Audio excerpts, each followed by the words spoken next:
Hey everybody, it's Andy and welcome to our podcast. Hey, we all know that Christmas is not really about what you get, but who you are with. So this year, we want to invite you to share Christmas with us. So if you live in the Atlanta area, you and your entire family are invited to share Christmas together at one of our 9 Atlanta area churches. You can find service times and directions as well as info on our children's and student programs at sharechristmas.com. That's sharechristmas.com.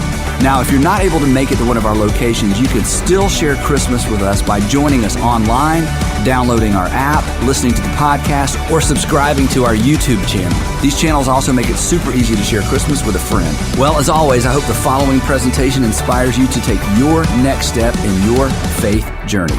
Merry Christmas.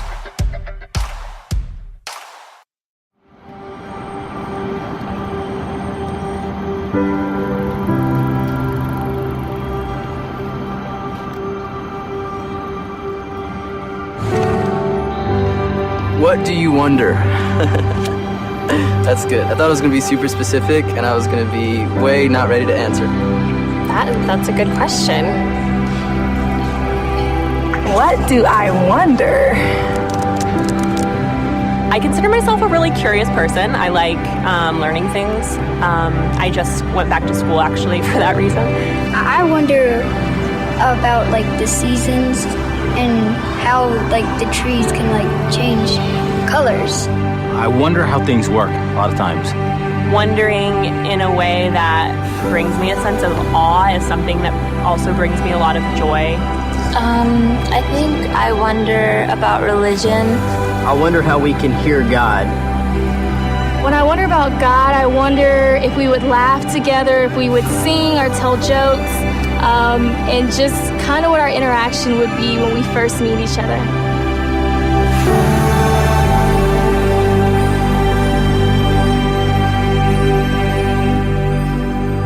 So, what do you wonder? What do you wonder? I wonder why it's so difficult to do the healthy thing when I'm so concerned about my health. You ever wonder about that? Why is that so difficult? That just is insane. Some of you, you're wondering, is it true that Netflix is going to make you wait until Halloween for Stranger Things, for the next season of Stranger Things? Yeah, you're wondering about that, you know? Those of us who believe in God, we wonder about heaven, don't we? We wonder what it's going to be like. We wonder, are we really going to see the people we love? Are they going to look the same? Are we going to be able to meet famous people? Will my mom be the younger version of my mom or the middle-aged version of my mom? Or will she be the mom that I saw last? I mean, how does all that work? We wonder about heaven. If you're a non-theist, you wonder how we could be so naive as to believe there is a place called heaven, and how is it that we continue to hold on to these myths that, you know, should have been let go generations ago. But at the same time, if you're a non-theist, you wonder about life after death, don't you? You wonder if there's something else. And when you lose a loved one, you can't help but wonder, is there more? And we all wonder through a frame of reference, and the frame of reference is inadequate because the frame of reference doesn't provide us with all the answers and all the information that we need. But there's another reason we wonder as well. We talked about this last time. We wonder because our frame of reference isn't clear. Our frame of reference is cluttered with life. Our frame of reference is cluttered with our personal life experiences. And we want to think we're better than this, don't we? We want to think we're smarter than this. We want to think that we've moved beyond this. We want to think that the pain in our lives doesn't impact the way that we see the world, that somehow we've moved beyond that. But that's virtually impossible. And the way that you see the world is impacted by your childhood, whether it was a great childhood or a not so great childhood. The truth is that's a filter through which you view the world, through which you interpret relationships. And then there's those fears and those insecurities and those things that just don't ever quite go away, and it becomes a part of a filter. And all of these things create a filter through which we see the world. And so we wonder, but we don't simply wonder through a frame of reference with limited information. We wonder through a frame of reference that's full of life experiences. Now, Christians believe something that's a little bit odd. That's why we're talking about it. Christians believe that God actually became one of us to clarify these things for us. That God actually became one of us so that we could understand, so that we could see more clearly. That he sent someone to our side of the frame to serve as a reference. So in spite of all the things that we can't know, in spite of all the things that we will never know, that we could know where we stood with him. And so for the last couple of weeks, we've looked at this little phrase, this verse written in the first century by somebody who was writing specifically to Jewish people in the first century. And this document, it's called Hebrews. It's called the book of Hebrews, but it's not really a book. It's really like a long sermon. And first century Christians found this to be so valuable, they copied it and they distributed it. And eventually it made it into our Christian Bible, our New Testament. And in in his attempt to reach out to Jewish people in his community who had put their faith in Jesus, but were beginning to wander away, he made this powerful observation. Here's what he said. He said, we're to fix our eyes on Jesus. We're to fix our eyes on Jesus, who is the pioneer, the one that started it all off, and the perfecter of our faith. He said there's going to be a lot of things that distract you. There are going to be a lot of things you don't ever know. There are going to be a lot of life experiences that don't add up. But we're to fix our eyes on the person of Jesus. Not church, not our church experience, not necessarily the things that happened to us or the things that didn't happen for us in life, but to fix our eyes on Jesus. So if you've wandered away, if you wondered and then you wandered away, or as we said last time, if you're sort of reaching for the door of faith, you've been inside, you grew up inside. In fact, you may serve at a church, you may work at a church, you may be the pastor of a church, and you find just about impossible to continue believing. If you're reaching for the door, isn't it true? The problem really isn't Jesus. And so the question we've asked, and the question I want to ask one more time is this: what was the faith? What was the faith you've lost, fixed on, or fastened to? Or what is the faith you are losing? What is the faith that is slowly slipping away, fixed on, or fastened to? And as we approach the Christmas season, I want to encourage you. I want to plead with you as we approach this. We basically have one more week before Christmas. Would you spend some time refastening or fixing your eyes on Jesus? Not church, not Christians, not your pastor, not necessarily the way that you were raised, not necessarily what you were taught, but would you fix your eyes on the person of Jesus? Now, today, as we continue the discussion, I want to address one obstacle that may stand in the way of you doing that, especially if you've stepped outside of faith and you think the whole idea of stepping back in or even considering or reconsidering, if that just seems like it's just unimaginable to you. Perhaps this is one of the reasons you find that so difficult. Because the assumption is, and these aren't your words, these are words perhaps I put around one of your thoughts. The assumption is this: that Christianity requires mind-numbing, experience-denying faith. And faith becomes the problem. That to be a Christian, to step back inside this whole idea, to consider Jesus, or to stay in this box that you feel like has become a box of religion or Christianity, it requires you to have mind-numbing. That is, there are things I just can't look at. There are things I can't look at too carefully. There are things I just can glance at, but if I focus on them too much, it's going to erode my faith. Mind-numbing, experience-denying. I just have to pretend that doesn't happen in the world. I have to pretend that didn't happen to me. I have to pretend that didn't happen to my best friend. I have to pretend that didn't happen to my sister. Mind-numbing, experience-denying faith. Here's what I want you to know: that the original version did not.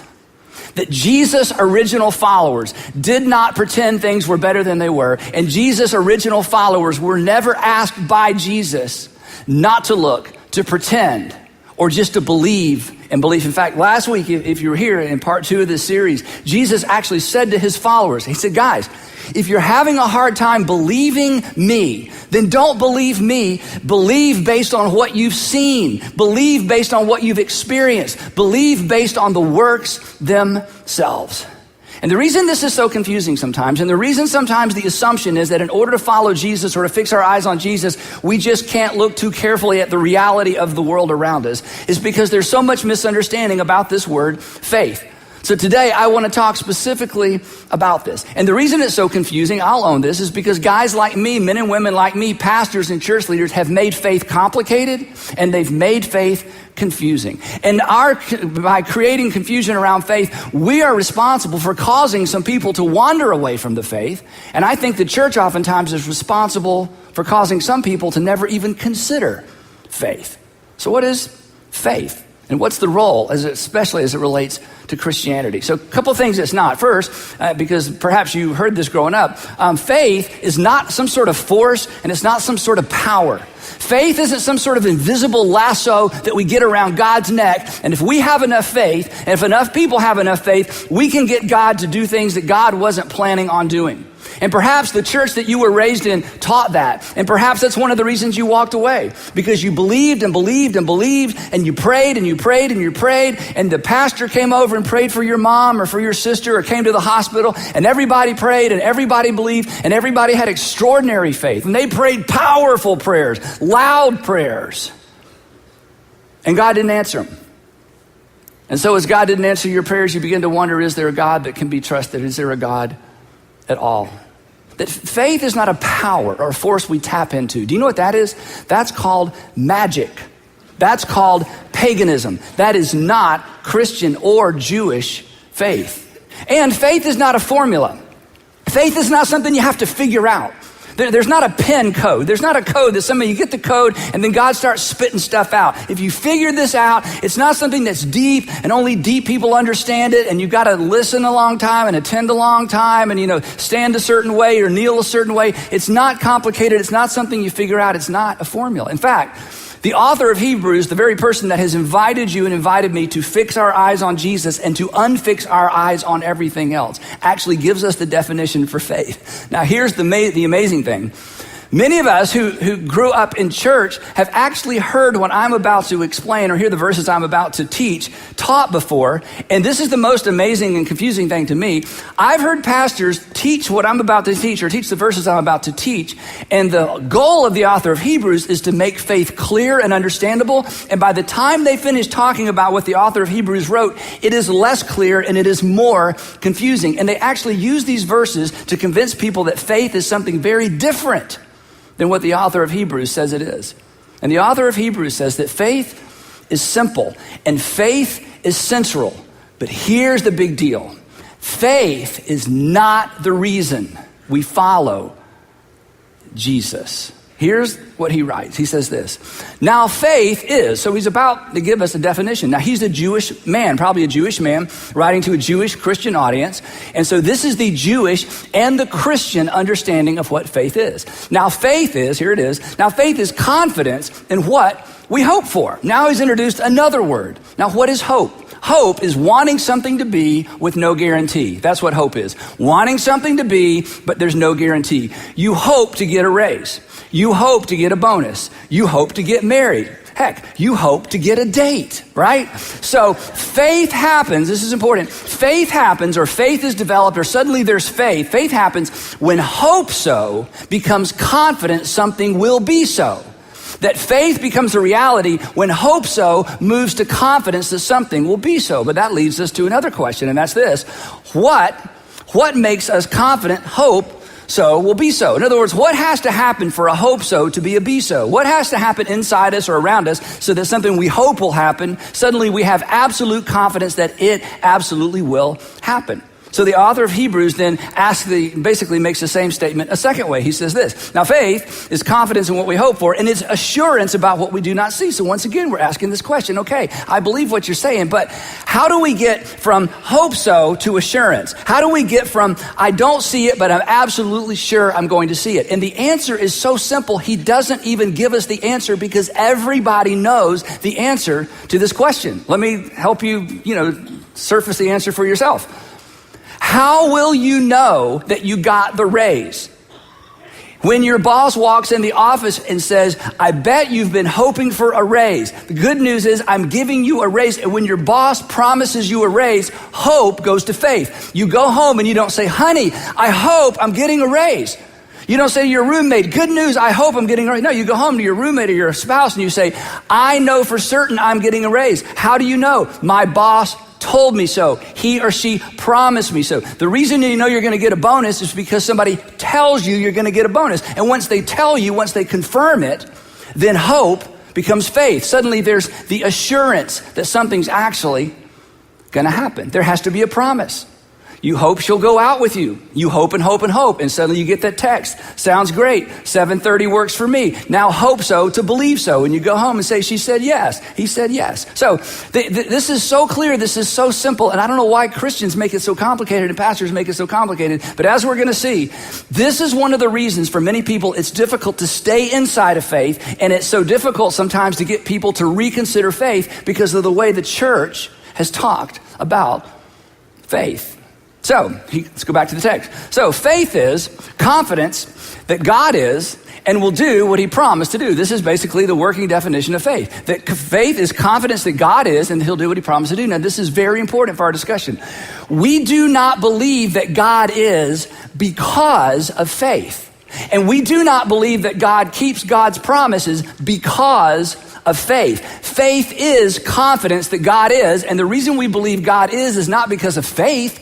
We believe God is because of evidence. And as we're going to see in just a few minutes, we don't believe God keeps his promises just because of faith. We believe God keeps his promises because God has kept his promises, as we are about to see. So faith is very simple.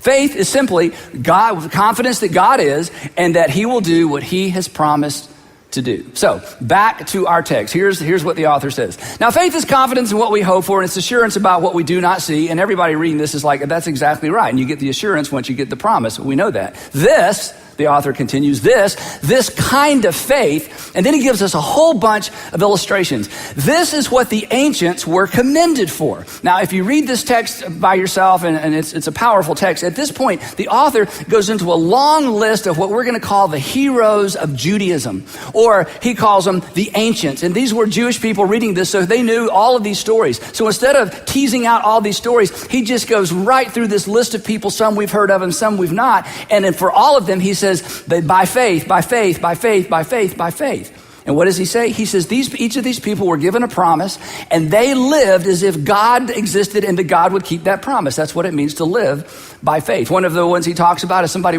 most of us have heard of, Abraham. Just a quick survey, and if you're watching from home, I want you to participate. I know this is kind of clunky, but if you've heard of Abraham before you came today or before you turned on the television, would you raise your hand if you've heard of Abraham before? Yeah, you heard of him. Okay, just wanted to make sure. Okay, so one of the folks he talks about is Abraham, and he says Abraham left home. Well, why did Abraham leave home? What is it? His mom's cooking. His brother kept wearing his clothes. Why did Abraham leave home? He left home because God said, I want you to leave home and I'm going to show you a place that you don't know of. So Abraham believed God's promise and he acted on that promise. That's what faith is. He talked about a guy many of us heard about growing up in church, a guy named Gideon. Gideon has the original 300 story. He did not defend a pass in Thermopylae, against the Persians. This was the original story of the 300.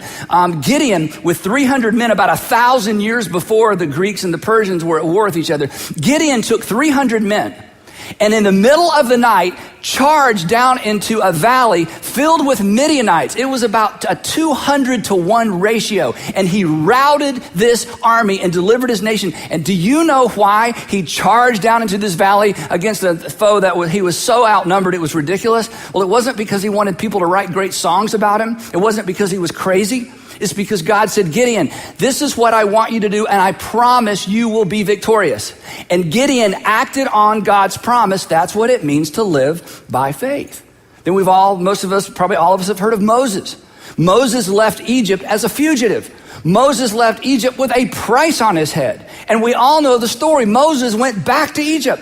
Now, why in the world would someone go back to the place that they barely escaped with their life from? Why would he do that? Because God said to Moses, I want you to go back. And if you'll go back, I promise I'm going to use you to deliver your people from Egyptian bondage. So faith is simple. Faith is believing God is based on evidence, not based on faith. And faith is believing that God will keep his promises, not based on faith, but based on the fact that we know God keeps God's promises. Now, here's the cool part, and here's why I'm going on and on about this. All of these heroes of the faith that he lists, all of these, the ancients as he talks about them, all of these ancients were commended by responding to God's promise, but all of them believed in God's global promise for the world.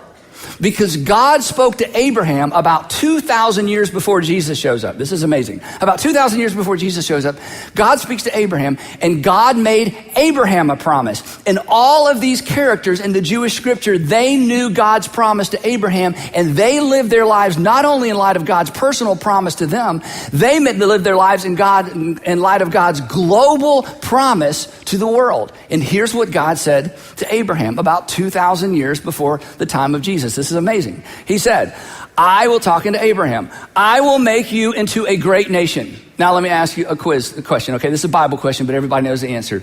Did Abraham eventually become a nation? It's not a trick question. Did Abraham eventually become a nation? Yes, in fact, Abraham eventually became several nations. So this actually happened. And here's something fascinating. I'm guessing probably nobody in the room or nobody watching can name a single person that eventually became a nation other than Abraham. Wow. Promise. Put a check by that one. And I will bless you. Well, I'm thinking if you become a nation, you can consider yourself blessed. What did you do? Well, I became a nation. Oh, wow. That's cool. I will make your name great.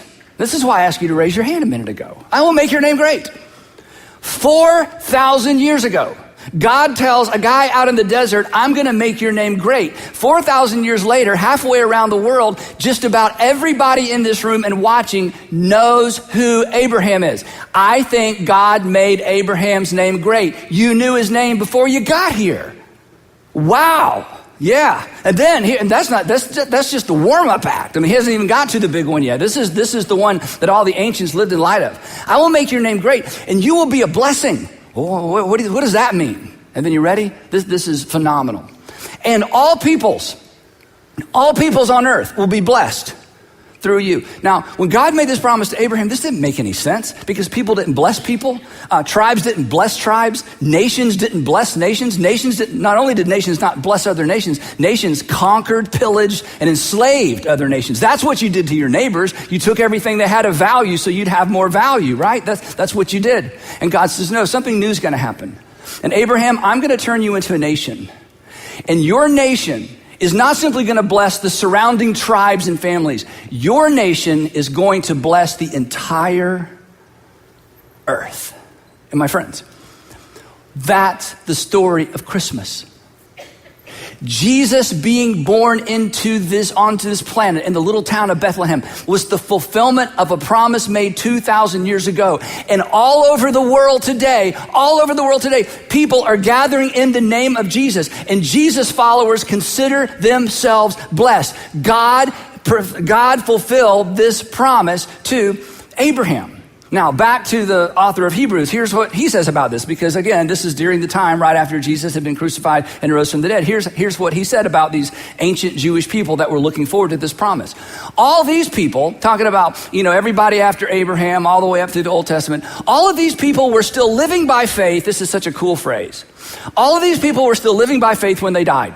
All of these people were still living by faith when they died. What does that mean? That all of these people believed God was going to do something for the world through Abraham, but they didn't get to see it happen. They died before it happened, but they lived by faith. Every day of their lives, just about, they made decisions based on the fact that God keeps his promises. God kept his promise to them personally, and one day, someday, in a way we can't even begin to imagine, God is going to bless the world through our father, Abraham.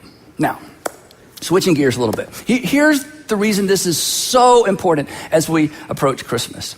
That both in the Jewish scriptures and in the New Testament scriptures, nobody assumed they could faith God into or talk God into anything.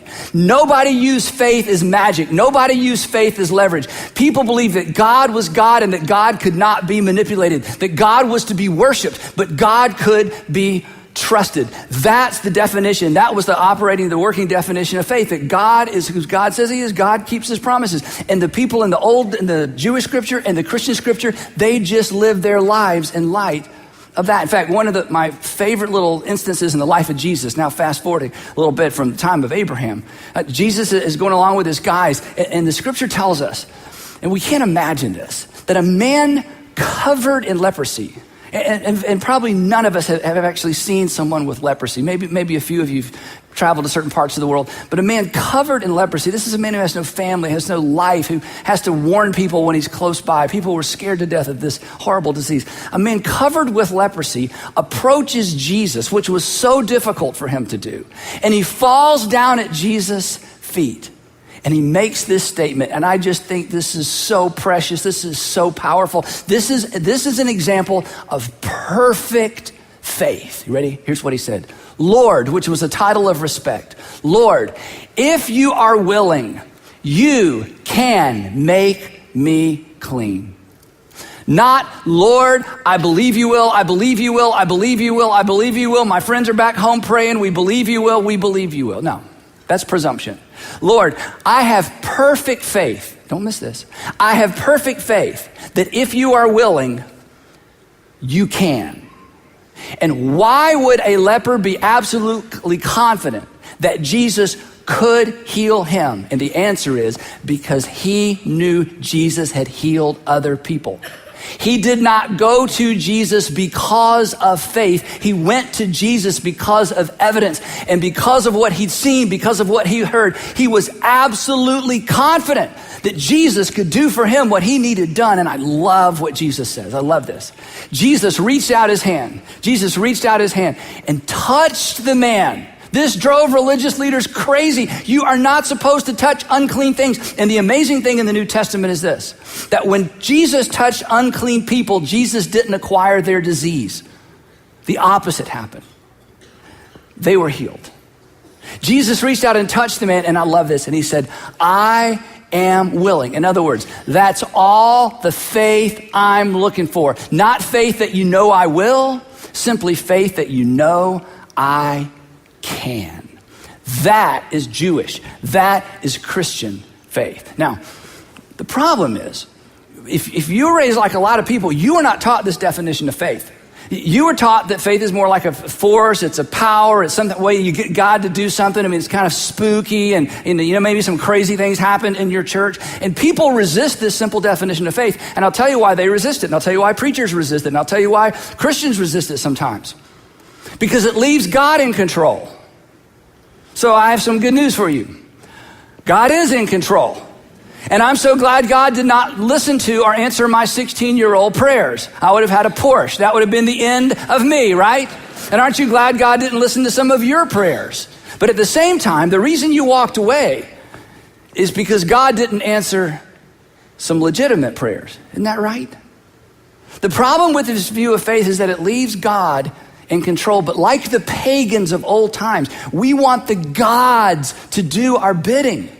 That's why I said it's paganism. It's magic. Anytime we think we can do something here to get Almighty God to do something Almighty God isn't planning to do, that's not Christianity. That's not even good Judaism. That's magic.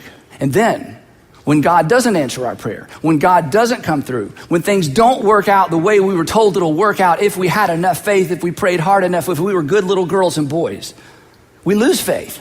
But we lose a faith that was founded on and based on something it was never to be based on to begin with. Now, here's why this is such a big deal to me personally. And this is why it's such a big deal to our churches. And this is why it should be a big deal to parents. And this is why it should be a big deal to those of you who've walked away from faith.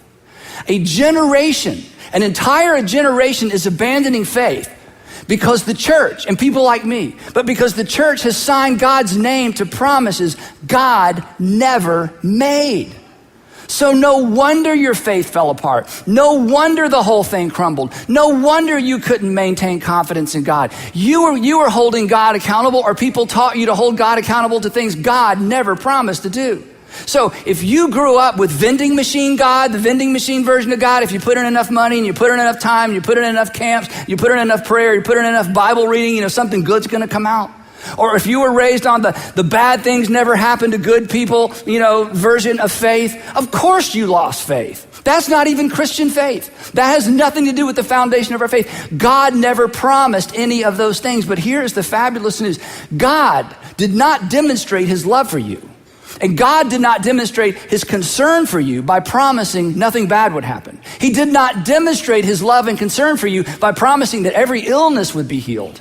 And he did not demonstrate his love and concern for you by promising a flawless, perfect book. God's promise is far more full of wonder than any of those things. God's promise to you is more wonderful than any of those things. The Apostle Paul, who hated Christians, the Apostle Paul, whose life mission was to stamp out the church in the first century, the Apostle Paul, who eventually became a follower of Jesus and wrote letters that became part of our New Testament. The Apostle Paul said it this way, it's perfect. He said, but God demonstrates, that is, God put on a demonstration. God put on a demonstration to demonstrate his love for you, and it had nothing to do with making sure everything worked out for you and everything worked out for me. He did something way bigger than that. But God demonstrates his own love for us in this: while we were still sinners, and the reason this was present tense for the Apostle Paul is that he was alive when Jesus died. So this is very personal to him. He was saying, while I was still a sinner, while I was still creating a whole lot of this, while I was still responding negatively and poorly to a whole lot of this, while I was trying to overcome some of this, while I was still present tense a sinner, or the way that he would write it for us, while you were still a sinner, while you were making decisions that you knew were contrary perhaps to God's will, or perhaps you made decisions and you didn't know anything about God's will, while you were still a sinner, the fact that God knew that you would live and knew that you would sin, God went ahead anyway, and he sent his son to die for us while we were still sinners. Christ died for us. This is the point.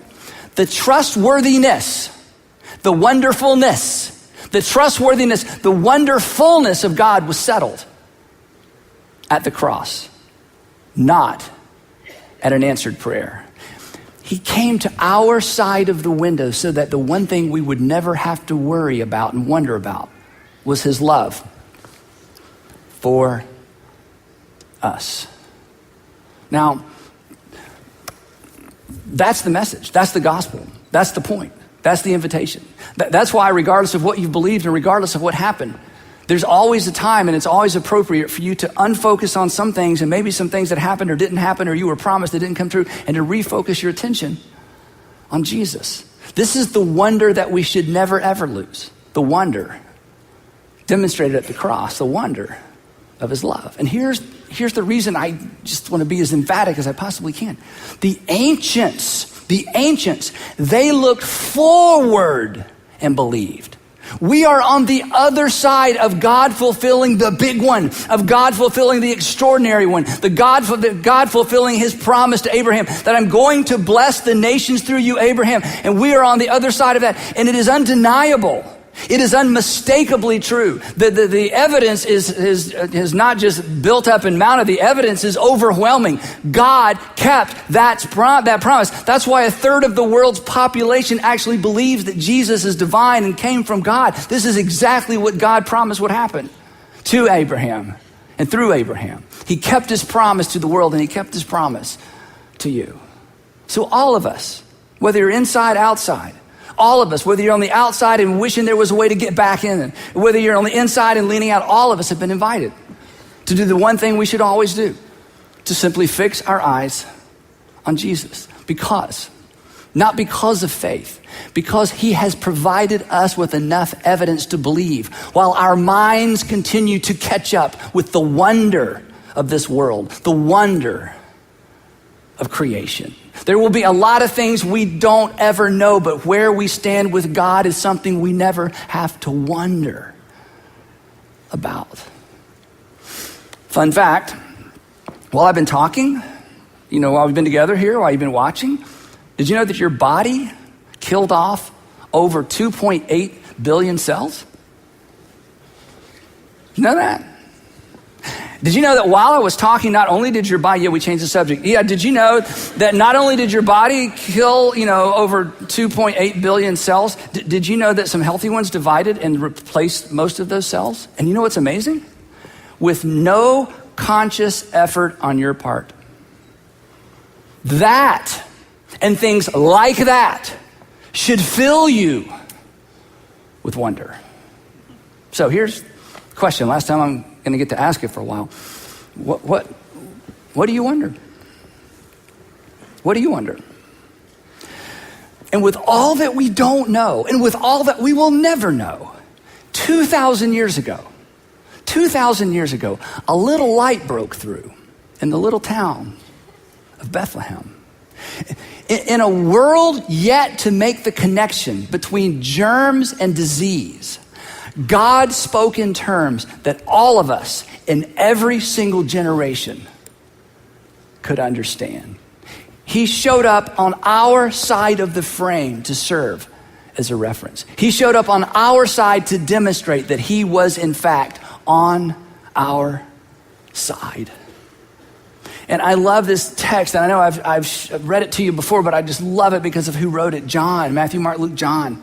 He outlived all of his friends. I've told you this before. He lived through a chaotic time when he saw the whole city of Jerusalem destroyed and friends of his carted off into slavery. Thousands of Jewish people killed by the Romans. The temple destroyed, never to be resurrected, never to be rebuilt.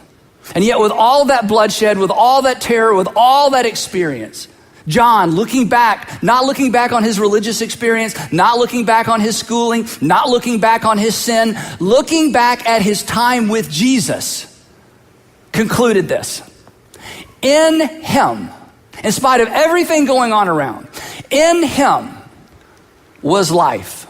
And that life was the light of all mankind.